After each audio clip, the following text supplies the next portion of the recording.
Well, Flo, I'm really struggling to hear you at this particular time. As you can see, that students have now approached this water cannon that has been brought in by police. The police have been trying to negotiate with students to move away from where we are at the moment. We're not too far away from the SABC, Annette Road, just down at the SABC. Police have been trying to negotiate with students, asking them to move away from this particular area that they've cordoned off at the moment.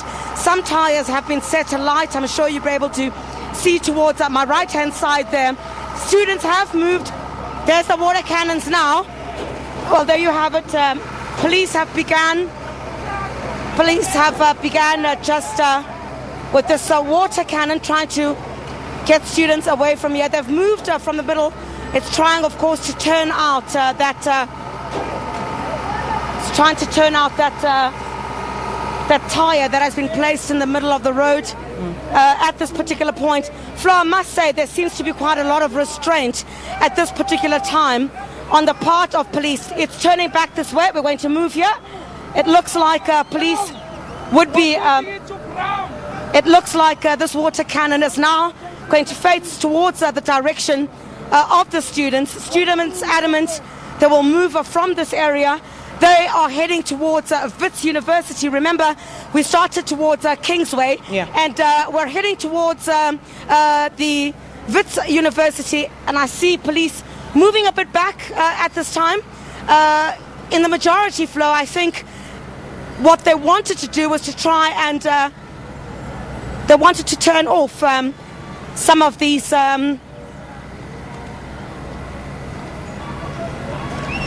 tires that have been set on fire here. That is now off. If you look towards this direction here, you see that police are now, in fact, the students will be moving from this particular area. They're going to try and meet up with the students from Wits University. So you have both the University of Johannesburg Kingsway campus as well as the students at Wits University coming together.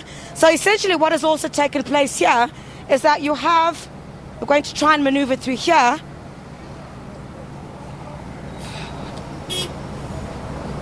All right, cars, everything just brought to a standstill here. Forgive us, we're going to try and maneuver through here. Police are stationed exactly where I am, trying to make sure that the traffic that you see right here in front of me that is also backed up, they are also able to move from here. It's coming close to peak time, so you can understand that action at this particular point. But I must say, Flo, for what I've picked up over the past couple of days, there seems to be a lot of restraint on the part of the police in comparison to how we saw them handle the protesters in the first 2 days. What we're seeing now, and especially in the wake of what we just heard about an hour ago, the arrest of 4 police officers in connection with the death of Mthokozi Sintumba, it seems like whether official or unofficially, there seems to have been some conversation that was had about how police will respond going forward after the death of Mthokozi Sintumba. Just a couple of moments ago, I also managed to speak to one of the family members who said that they are not really in a position to speak at this point. They asked the SABC to send them that statement that was sent to the media by the Independent Police Investigative Directorate, and they're not ready to speak at this stage, but certainly the justice that the family has been calling for over the past couple of days is, I guess, that there's some movement towards that with the arrest of these 4 officers who will be appearing in court on Wednesday. So where we are at this particular point, passing the Faculty of Art, Design and Architecture at Wits University, we're headed to one of the other campuses on the other side of town, Flo. But at this particular point, there have been no incidents. Police instead, it seems, are trying to accompany the students to where they have to go, but definitely a sense or a change in tone on the part of police. Chriselda, I wonder if you can hear me still. I know there's a lot going on around you at the moment, and on top of it, you're walking up this steep hill. But just, okay, so they're moving to Wits now. The students are going there. No doubt they'll be meeting with other students when they get there. What is the plan? Is there a clear plan at the stage? What are the students saying in terms of, what will happen once they get to Wits?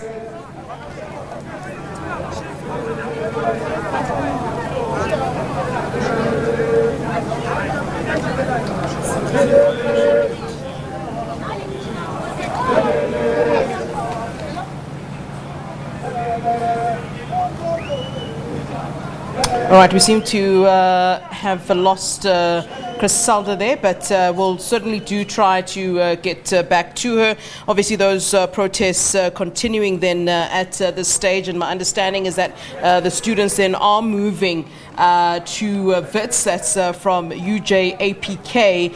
They departed from the blocked intersection, in fact, that I saw on my way coming in to SABC this afternoon, and heading then towards the Wits University, and no doubt they'll be meeting other students at that time. And of course, the call for a national shutdown by SASCO universities across the country, bracing themselves indeed then for that shutdown from today.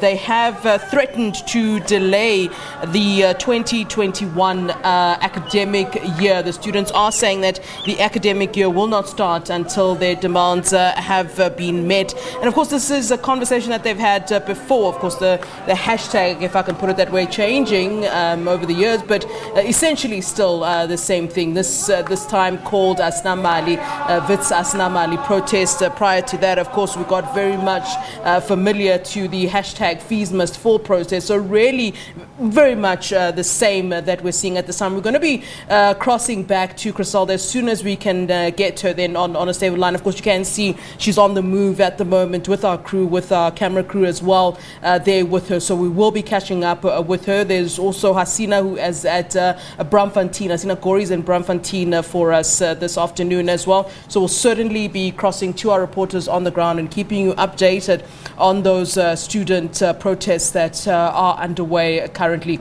Let's take a short break.